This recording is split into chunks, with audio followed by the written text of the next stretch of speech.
Buongiorno a tutte e buongiorno a tutti. Benvenuti a questa cerimonia solenne di conferimento di laurea ad honorem a Douglas Cecil Wallace.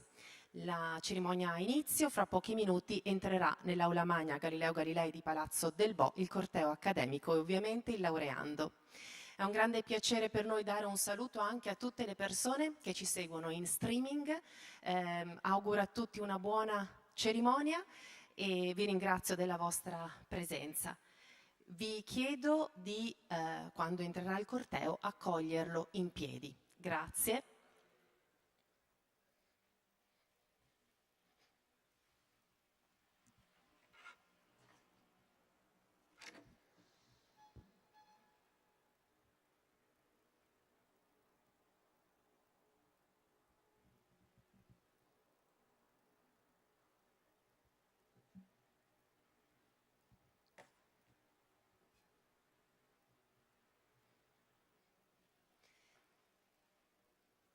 Il corteo sta per fare ingresso in aula magna. Vi chiedo di accoglierlo in piedi, grazie. Il corteo è composto dai felucati dell'Università di Padova, delegate e delegati della rettrice, prorettrici e prorettori, ovviamente il nostro laureando ad honorem, il professor Paolo Bernardi del Dipartimento di Scienze Biomediche dell'Università di Padova che ha proposto il conferimento della laurea ad honorem e ovviamente dalla rettrice la professoressa Daniela Mapelli.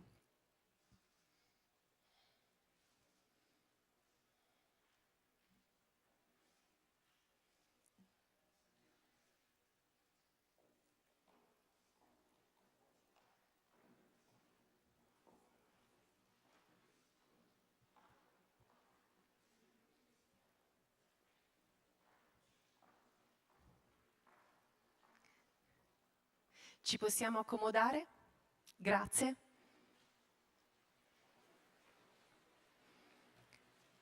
La cerimonia prende ora inizio con il saluto della magnifica rettrice dell'Università di Padova, la professoressa Daniela Mapelli.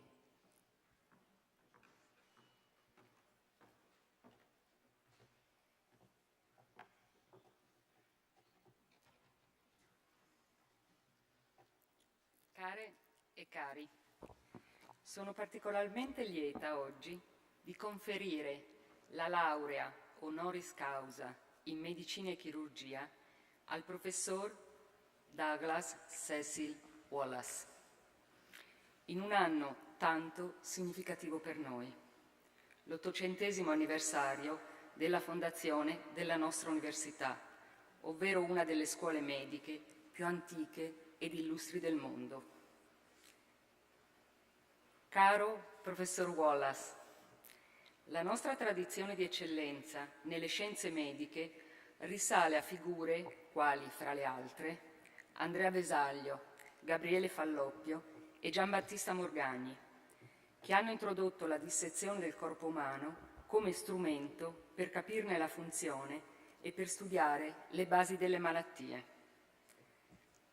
A pochi metri di distanza da questa nostra aula magna, nella quale avrò l'onore tra pochi minuti di conferirle la laurea d'onore, c'è un luogo altamente simbolico nel raccontare l'evoluzione della medicina, il primo teatro anatomico permanente costruito al mondo.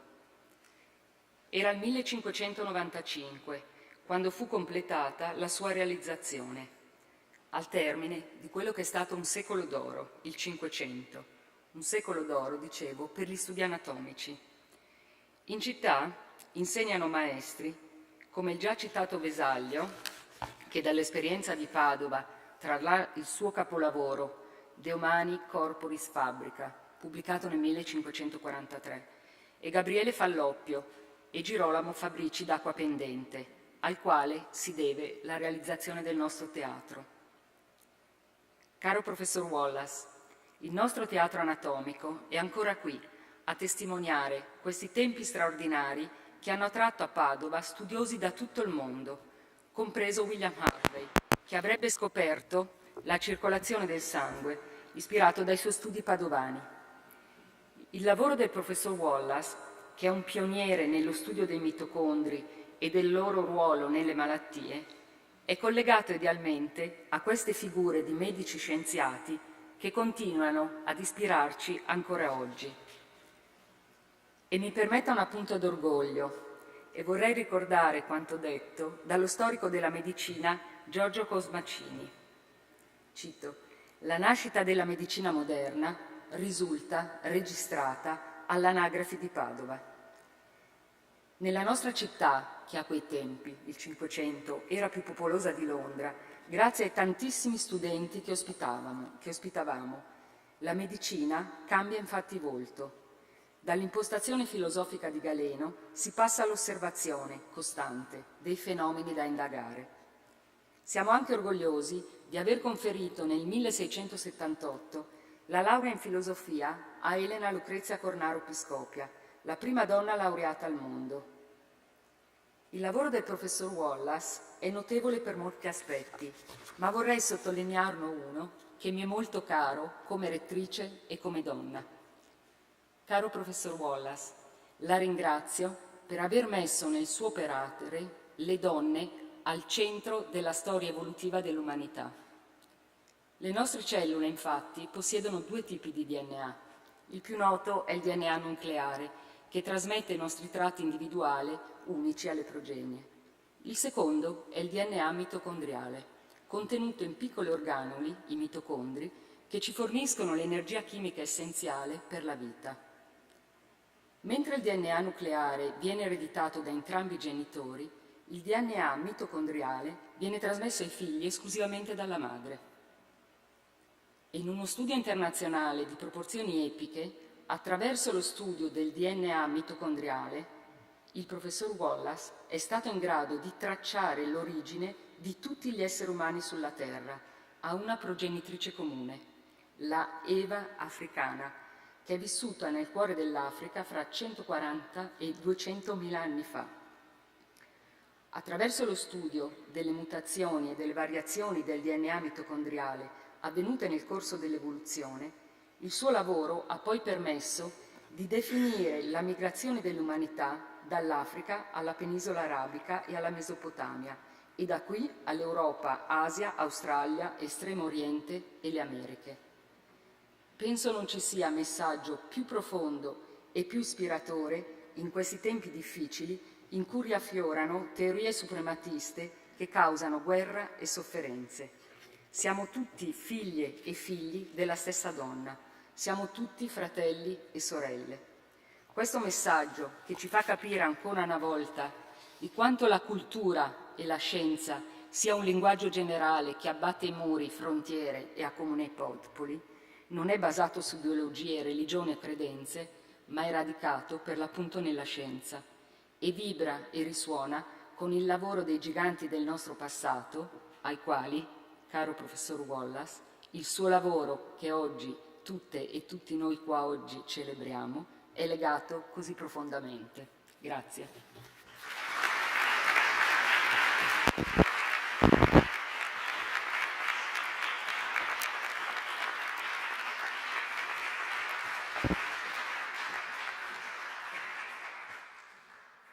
Ed ora prende la parola il professor Paolo Bernardi, leggendo le motivazioni con le quali il Dipartimento di Scienze Biomediche ha deciso di conferire la laurea ad honorem a Douglas Cecil Wallace.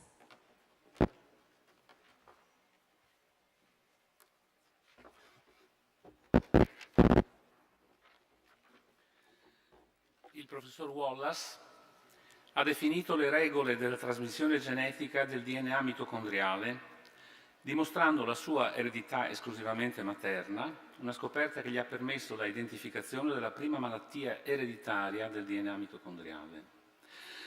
Ha dimostrato l'esistenza di modificazioni non patologiche del DNA mitocondriale che definiscono gli haplogruppi, specifiche varianti la cui definizione ha reso possibile la identificazione della progenitrice africana di tutta l'umanità e la ricostruzione della colonizzazione della Terra da parte della nostra specie. Il professor Wallace ha anche dimostrato che gli haplogruppi hanno un ruolo adattativo, cioè che possono avere un effetto benefico in un determinato ambiente, mentre possono diventare sfavorevoli in un ambiente diverso. A queste varianti del DNA mitocondriale viene oggi attribuita un'importanza notevole nella predisposizione a malattie a grande diffusione che vanno dal diabete all'obesità, alle cardiomiopatie e alle malattie neurodegenerative. Gli studi del professor Wallace hanno contribuito in modo determinante a stabilire il ruolo dei mitocondri in malattie a patogenesi complessa e allo sviluppo della medicina mitocondriale, una delle nuove frontiere della medicina moderna.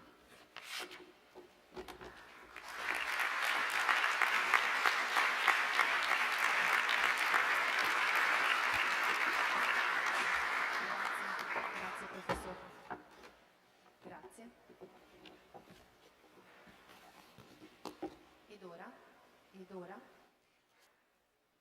Ed ora la rettrice formula appunto di proclamazione e conferimento della laurea ad honorem. Repubblica Italiana, in nome della legge. Noi, professoressa Daniela Mapelli, rettrice dell'Università degli Studi di Padova, vista la deliberazione del Dipartimento di Scienze Biomediche dell'Università di Padova del 18 gennaio 2019, visto il decreto ministeriale 270 del 22 ottobre 2004, visto il decreto ministeriale del 16 marzo 2007 con il quale sono state determinate le classi di laurea magistrale, visto il regolamento per il conferimento dei titoli di laurea e di dottorato ad honorem dell'Università degli Studi di Padova, emanato con decreto rettorale numero 144-461 del 13 marzo 2019, vista l'approvazione del Ministero dell'Istruzione, dell'Università e della Ricerca con lettera protocollata numero 12613 del 9 agosto 2019, conferiamo a Douglas Cecil Wallace la laurea magistrale ad honorem in Medicina e Chirurgia e gli rilasciamo il presente diploma a tutti gli effetti di legge, dato a Padova AD 21 giugno 2022.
Qualche foto di rito per il nostro laureato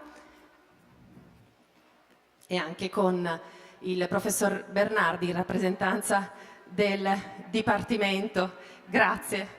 Ancora un applauso.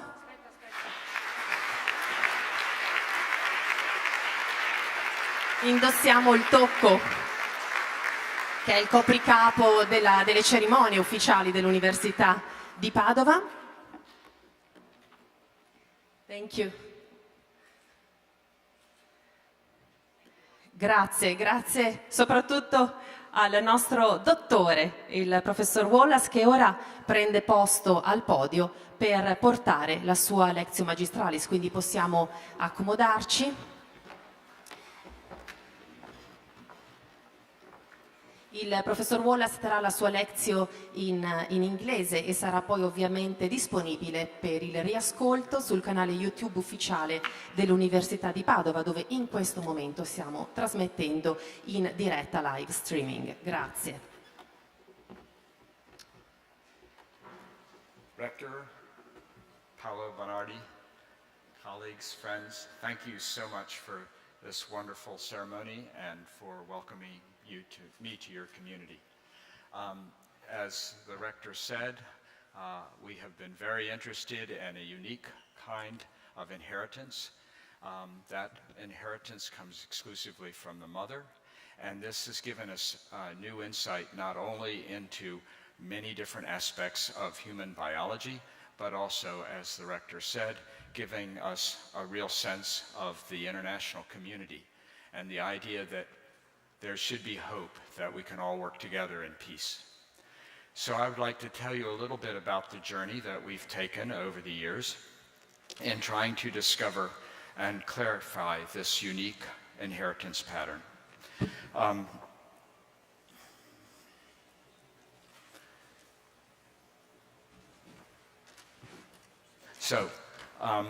One of the questions is, why did it take so long for us to discover this unique inheritance pattern, this inheritance exclusively from the mother?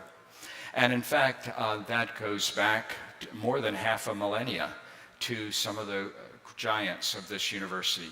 One of them was Vesalius, and Vesalius, as you heard, was a giant in medicine in that he was the first to effectively define the anatomy of the human body. And that led then to a understanding of medicine in a new way, and that is that people could begin to think about how different diseases might affect different organs. That led then to something that has been followed for the last 500 years, and that is the study of human anatomy and its basis and understanding disease. However, to be alive requires more than just your anatomy. Another giant, half a millennia ago, Newton, realized that mass does not move without energy. And the human body is highly animate. So therefore, we must also understand the role of energy in understanding our health and disease. And that led a number of years ago for me to propose, a very simple equation. That is, life is the interaction between anatomy or structure and energy, which we call the vital force, and then information that's important for anatomy and information important for energy. And then once we begin to think that energy is also important to anatomy, suddenly we get a more holistic view of what medicine is about. So basically, why are we interested in then the mitochondria? Because the mitochondria generates more than 90% of all the energy that we use in our daily lives. So therefore, focusing on the mitochondria allows us to focus on energy. And what's interesting about energy is it affects the most energy demanding organs: the brain, the heart, the muscle, the renal, and the endocrine system. The brain, for instance, is 2% of your body weight, but uses almost 20% of all your mitochondrial energy. So the idea then became clear that if we had a partial defect in energy, it might first affect the brain, then the heart, then the kidney, and so on. And that may explain then why diseases such as the neuropsychiatric disorders have been so hard to understand, because people have always looked at the neuropsychiatric disease process as something wrong with the head, without thinking about the fact that maybe it could be a systemic defect in which the head displayed the most severe symptoms. So basically then, what's interesting about the mitochondria is, as you say, it has a unique DNA. So how did this dichotomy between anatomy and energy come about? Well, it actually goes back to the actual origin of our cells, when two different life forms came together. One of them ultimately formed the nuclear cytosol, and the other is a colony of bacteria that lives inside our cells. And they look for all the world like bacteria, and you have about 1,000 of these bacteria in every one of your cells. So they are a separate life form living inside your cell and cooperating by providing the energy necessary for everything that you do. So this then created, more than 1.5 billion years ago, this dichotomy of the nucleus and the cytoplasm defining the anatomy of the cell, and the mitochondria defining the energy. So the mitochondria is literally the power plant of the cell. And the mitochondria has its own information system of DNA that goes into RNAs, such as transfer RNAs and ribosomal RNAs. And these RNAs, 13 of them, are translated on mitochondrial ribosomes to make proteins that are critical components of the energy generating process of our cells. So in a very real sense, the mitochondria is, the mitochondrial DNA is basically the wiring diagram of the power plant, with all the rest of the information to build the power plant now in the nucleus and expressed in the cytosol. So the mitochondria then codes for 13 polypeptides, and they're all important in the process of oxidative phosphorylation, which involves respiratory complex 1, complex 2, complex 3, complex 4, and the ATP synthase. And this system burns hydrogen in your food with the oxygen that you breathe to generate a high energy compound called ATP. Now it also turns out that, like any furnace, the mitochondria make smoke, and the smoke is oxygen radicals. So electrons can go to O2 to give you superoxide anion, hydrogen peroxide, and hydroxyl radical. And these then are the oxygen radicals. Excuse me.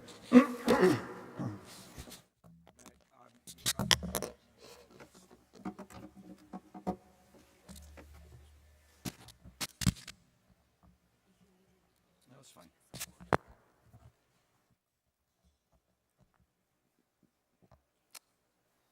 Sorry for that interlude. These oxygen radicals then can damage DNA, proteins, and lipids and cause problems. So the mitochondrial DNA actually codes for the electron and proton wires for making this system, and therefore is truly the wiring diagram of the power plant. And the mitochondrial DNA then codes for these 13 proteins. It codes for 7 proteins of complex 1, one protein, cytochrome B, for complex 3, 3 proteins, CO1 and 2 and 3, for complex 4, and 2 proteins, ATPase and 6, and for complex 5. I'm sorry. That'd be great.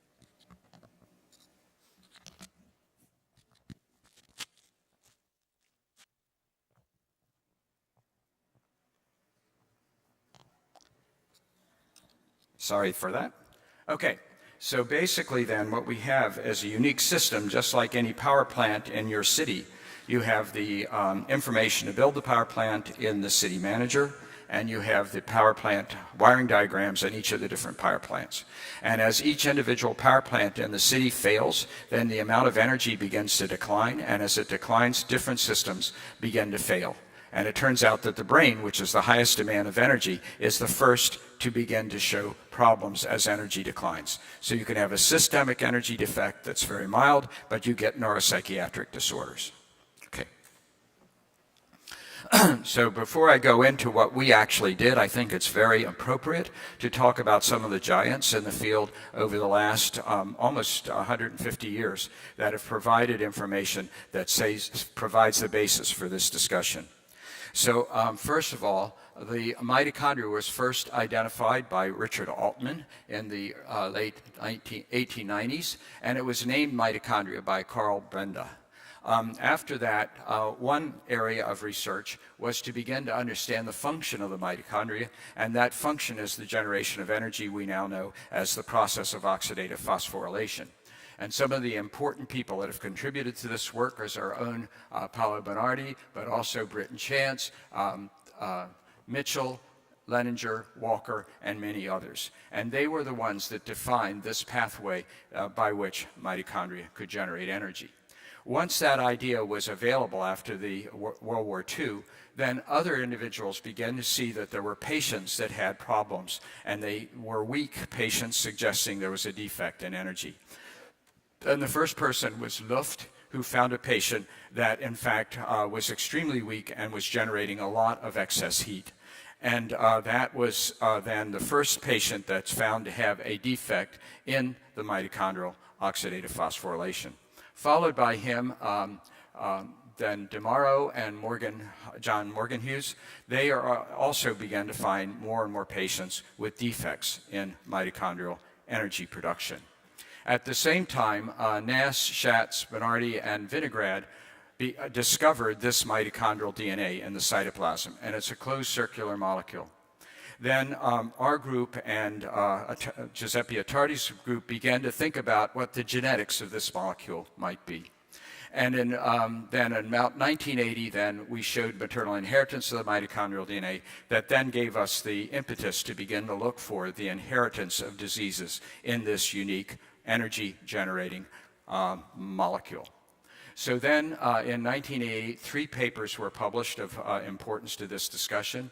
We published 2 papers on mitochondrial DNA that's inherited mutations. One would be a disease called Leber's hereditary optic neuropathy, a kind of blindness, and the other was called myoclonic epilepsy and ragged red fiber disease, a muscle and a neurological disease.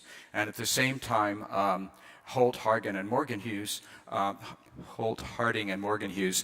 discovered that in some muscle diseases there was a deletion in the mitochondrial DNA. So this 1988 set of papers transformed then the beginning of genetics of human biology, because then we began to see that inheritance of the mitochondrial DNA could be resulting in a variety of genetic diseases. And also the nuclear encoded genes for mitochondria could also give diseases, and their interaction could give diseases. And at the same time, we discovered, as the rector mentioned, that there were mitochondrial DNA lineages that were different around the world, and those lineages we call groups of haplotypes or haplogroups. That allowed us to look at human origins, and then relates to aging and risk for common disease. And then the accumulation of mutations in our bodies as we age gives us an aging clock that then accounts for all of the complex phenotypes. And now we're looking at gene therapies for our body, our somatic tissues, for our germline, for metabolic tissues, and also using modeled systems. So going back then to 1971, where I decided to start looking at whether energy was important in human health, we had to show that the mitochondrial DNA actually coded for some genetic information. And at that time, there was a mutation that was found in cells that rendered them resistant to the mitochondrial ribosome inhibitor chloramphenicol. So we took advantage of chloramphenicol-resistant cells, and I invented a system called the Cybrid transfer, where we took the chloramphenicol-resistant cell, we used a density gradient to remove the nucleus and collect the cytoplasmic fragments. We then took a cell without chloramphenicol-resistant mitochondria, we fused them together, and then we selected for the acquiring of chloramphenicol. And when we did that, we could show that chloramphenicol resistance was coded through the cytoplasm. So this was the first proof that, in fact, the mitochondrial DNA could code for inheritable traits. Since that time, with that system, we then had chloramphenicol resistance and sensitivity. We could then study the genetics of the system, and that led to the understanding that each cell has hundreds to thousands of mitochondrial DNAs, that you could have a mixture of mutant and normal mitochondrial DNAs, which we call heteroplasmy, that as the cells undergo cell division, the amount of mitochondrial DNA mutants segregate to give you different percentages mutant, and as more mutant mitochondrial DNAs accumulate, the effect on the cellular characteristic or phenotype was greater till it crossed the expression threshold and gave a clinical phenotype, chloramphenicol resistance, or now clinical disease. And we now know that the mitochondrial DNA has a very high mutation rate, so it's a major cause of common disease processes. So this, during the 70s and early 80s, basically defined the genetics of the mitochondrial DNA, but of course, at that time, nobody thought that it had much relevance to a disease. This is a study that we did in late 1970s and was published in 1980. I was very interested in what the inheritance pattern of the mitochondrial DNA might be in human pedigrees. So we isolated DNA from a mother, father, and his or her children, and then we took advantage of a very new technique called the southern blot and restriction endonucleases. And that allowed us then to cut the DNA at specific sites where there were DNA sequence variants. And that then became a genetic marker for the mitochondrial DNA. And these are the first blots that we did.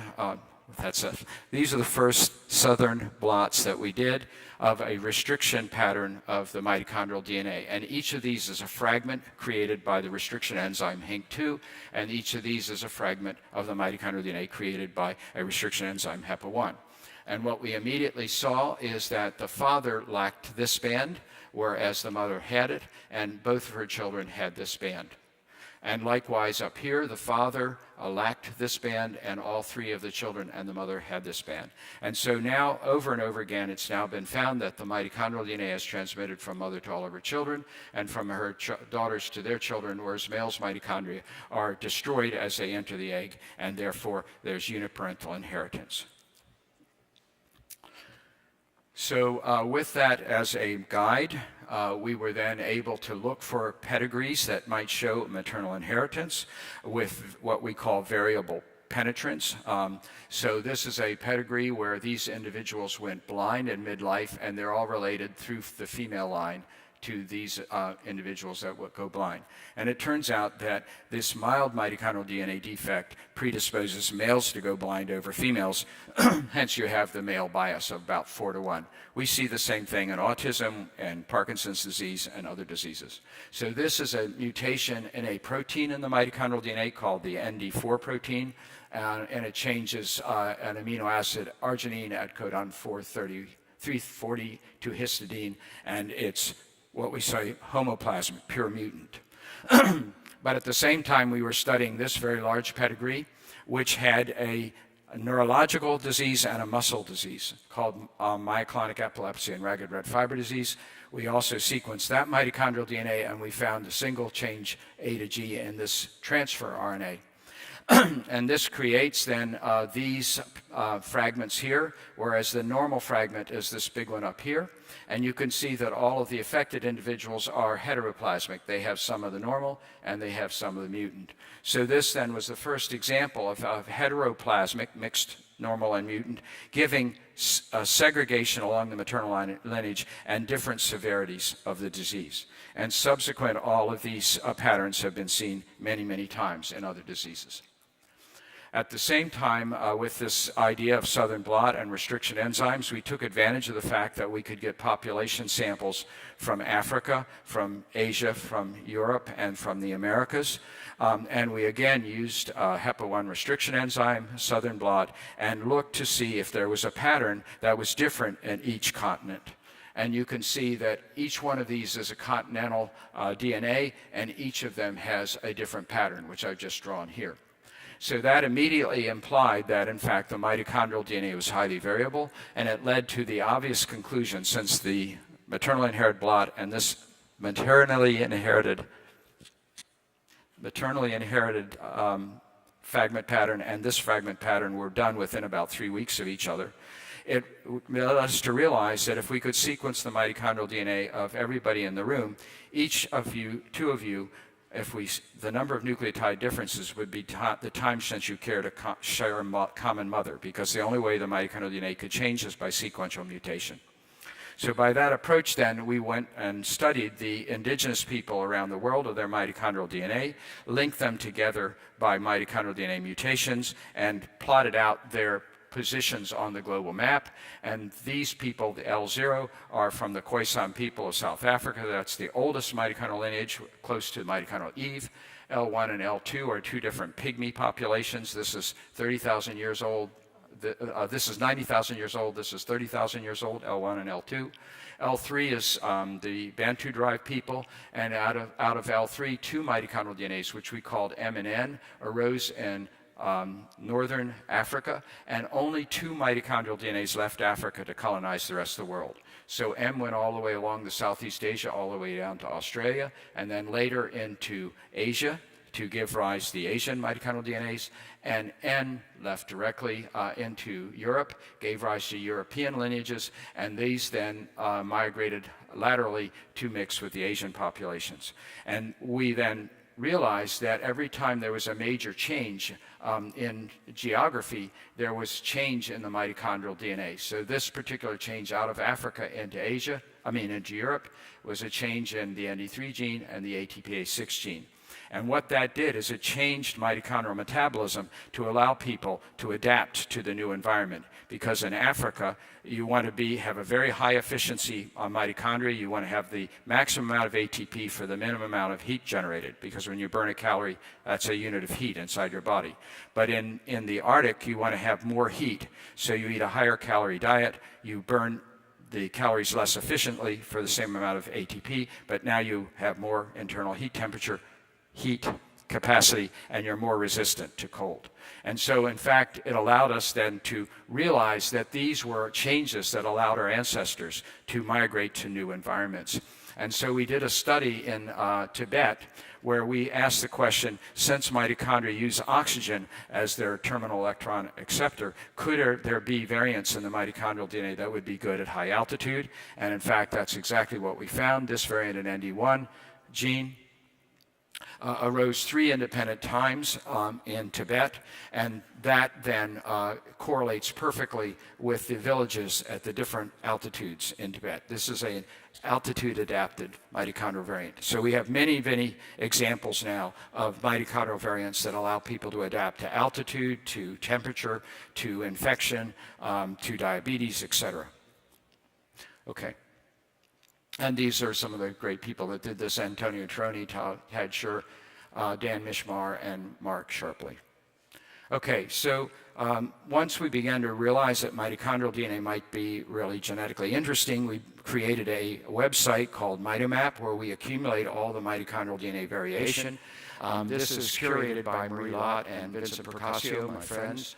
And we found that there are basically 3 classes of mitochondrial DNA mutations. One, maternally inherited mutations, such as the Labor's mutation that we just talked about, or the MERF mutation. Those arise in the female germline recently and give rise to maternally inherited disease. But then there are these ancient polymorphisms that we saw in the migration patterns. So this particular variant defines the 3/4 of all sub-Saharan Africans. This variant defines half of Europeans. Variants A, B, C, and D arose in Central Asia, and they crossed the Bering Land Bridge and colonized the Americas. So these are markers that define lineages that allowed our ancestors to live in different parts of the world. And then there's somatic mutations that accumulate with age. So now we have in our Mitomap 54,594 mitochondrial DNA sequences. That's about 20,000 nucleotide variants. 18 to 19,000 are population variants. There are almost 1,000 putative disease-causing variants, of which 95 we've confirmed. And Mitomap is used as the reference for all mitochondrial information. These are all the different places in the world that regularly call on Mitomap to interpret mitochondrial variation. And we got last year about 114,000 inquiries, and we have about 1,500 different references to Mitomap in the literature. So Mitomap then is your go-to reference system for now all of the variation that's been found for the mitochondrial DNA. Okay, so then we wanted to prove that mitochondrial DNA was in fact functionally relevant. So we had to put a mutant mitochondrial DNA into a mammal and see if it affected the effect. That's called a Koch's postulate. If the mitochondria is a bacteria and it's infectious, if you put it from an infected individual to a non-infected individual and the non-infected individual gets the disease, then it must cause the disease. So we did that using a mouse. We made cell lines that had different mitochondrial DNA genotypes. We removed their nucleus. We took the cytoplasmic fragment with the mitochondria. We made a female embryonic stem cell. We removed its mitochondria with a drug, and we fused in the mutant mitochondria to make a cybrid.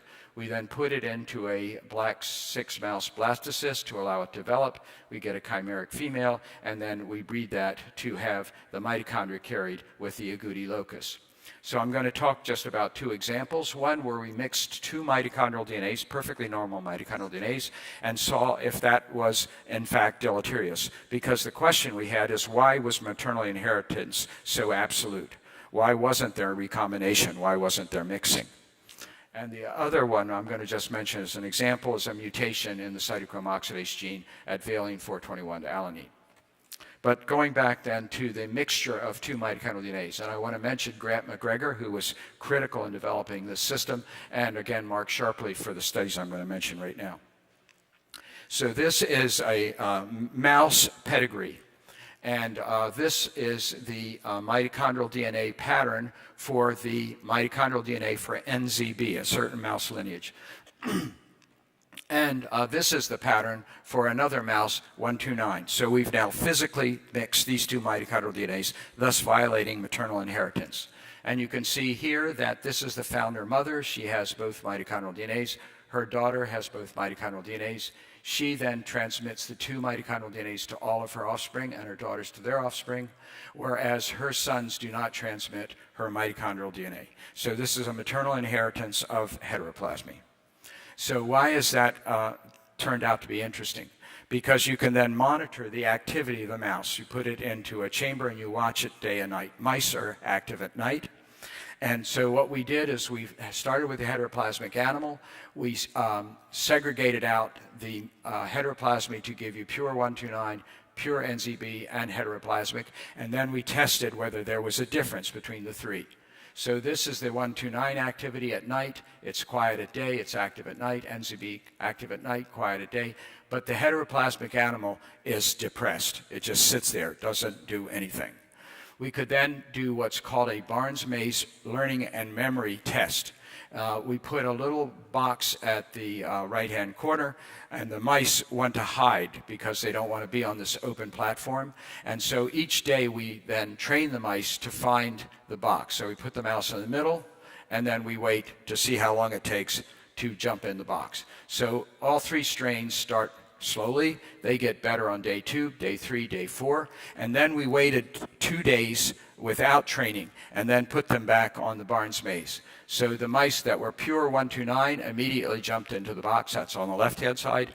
The mice with the NZB immediately, that's on the right-hand side, jumped into the box. But the heteroplasmic mouse went back to 0. They have no long-term memory. So simply mixing 2 mitochondrial DNAs not only created depression, but wiped out the ability to remember things more than 2 days. So that's how important maternal inheritance is. Okay, the other thing we wanted to know is whether mitochondrial DNA damages affect human and mouse health over time. So what we know that as we age, we begin to lose our capacity, and eventually we die, and mice die at about 2 years. So as I told you, mitochondria make these reactive oxygen species, and the reactive oxygen species damage the mitochondrial DNA. So our hypothesis was that we start out with a good set of mitochondria at birth. We accumulate these mutations, and they erode our energetics till we cross the expression threshold. But if we are born with a mutation like the Leber's mutation, then the accumulation of damage to the mitochondrial DNA crosses that expression threshold earlier, and that then gives you age-related disease. So the question is, was that idea right? So what we did is we put an enzyme that removes the mitochondrial oxygen radicals from the mitochondria. So this we call mitochondrial catalase. It's normally found in a cell compartment called the peroxisome. We put it in the mitochondria. When we did that, we extended the lifespan by 20% and the maximum lifespan, and we reduced the amount of mitochondrial DNA mutation by half. So what that basically proves is that the aging clock is the mitochondrial DNA, and if we can manipulate mitochondrial ROS, we can in fact slow aging and the onset of age-related diseases. So this is a study by a number of studies, but Pinar Koskun was the leader. And this is looking at the mitochondrial DNA of patients with Alzheimer's disease. And you can see that this particular lineage is predisposed with Alzheimer's disease. That's called the odds ratio. It's twice as likely to get Alzheimer's than not. And this is another mutation in the tRNA mutation on A to G, and that mutation is highly prone to Alzheimer's disease, and that's been repeated multiple times. But then we can also look at the accumulation of these age-related mutations, because the idea is Alzheimer's disease, you start with these mild predisposing mutations, but then you have to accumulate the somatic mutations to cross the expression threshold. And when you do that, if we look at the regulatory elements of the control region of the mitochondrial DNA, a control has very few, control patients have very few mutations in their brains. Down syndrome patients have somewhat more. Down syndrome patients that go on to get dementia even more. And Alzheimer's patients have many, many somatic mutations. So again, the logic is you start with an expression, a level of energetics by your inheritance, but then the age-related accumulation of damage pushes you across the expression threshold and gives you your age-related diseases. We made a mouse to see if that's true.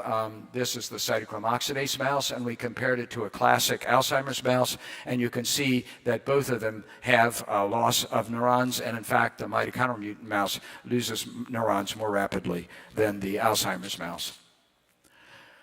Also, then, you could imagine that you could have both mutations in the nuclear DNA and the mitochondrial DNA, and that they might act synergistically.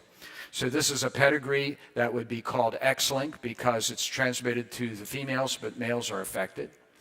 And so we sequenced the X chromosome, and we found, in fact, a mutation in the respiratory complex 1, this particular polypeptide, this G codon 32 to arginine. But, in fact, there were individuals that didn't have that particular X chromosome and didn't get the disease. So we sequenced the mitochondrial DNA, and we then found 2 other complex 1 mutations in the mitochondrial DNA. So what's happening is the maternally inherited mitochondrial DNA is going through all the females, and if the female also transmits the mutant X chromosome, then you get the disease. So now we have an interaction of nuclear and cytoplasmic inheritance, and we now think that's very common. So I'd just like to end then by saying that we now think if we can put energy in the middle of medicine rather than anatomy, we can now understand that all the common diseases, as well as aging and cancer, have the same basic bioenergetic defect. You can have a defect in oxidative phosphorylation, which affects energy, reactive oxygen species, and calcium regulation. You can have mutations in nuclear-encoded mitochondrial genes or in their gene expression. You can have changes in the ancient adaptive polymorphisms or the recent deleterious mutations, or you can change your diet or change your exercise regime, or if you smoke, increase your toxicity to the mitochondria. If you damage the mitochondrial energetics, you will then increase the damage rate to your mitochondrial DNA. That will increase the rate of aging of the declining mitochondrial DNA, and that is, in fact, the basis of aging and why there's a delayed onset and progressive course of diseases. If you have a mild defect in mitochondrial function, which you would never see by looking just at nuclear mutations, those mild mutations are going to affect the brain, giving you neuropsychiatric diseases, the heart, the muscle, and the renal system, all the organs that have common diseases. And if you inhibit the furnace, then you will stop oxidizing the hydrogen, which comes from your carbohydrates and fats. So you will then build up those carbohydrates and fats in your system, and that's diabetes and obesity. And finally, your mitochondria are bacteria, and they're highly energetic, and if they're released in the bloodstream, they will activate the entire inflammation system, which is why inflammation is characteristic of all these diseases. So we now feel that by just studying this obscure mitochondrial DNA, which took us 50 years, we now can understand a totally new way of considering what the basis of the common diseases are. And I want to thank all the people that did this wonderful work over the last 50 years, all of you for being here, and your university for this great honor.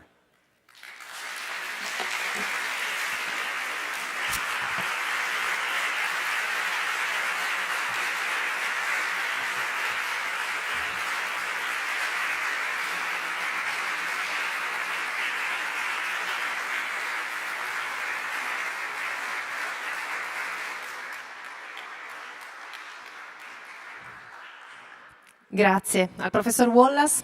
Ed ora il Concentus Musicus Patavinus dell'Università di Padova intona l'inno dell'Accademia, il Gaudeamus Igitur.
Un grande applauso per questa chiusura ufficiale della cerimonia.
Con il canto del tribuno dell'università in rappresentanza della goliardia e questo omaggio della feluca e della corona d'alloro tipiche del laureato, chiudiamo la cerimonia di conferimento di laurea d'honorem a Cecil Wallace. Quindi grazie soprattutto al nostro laureato e a tutti voi per la partecipazione. Grazie.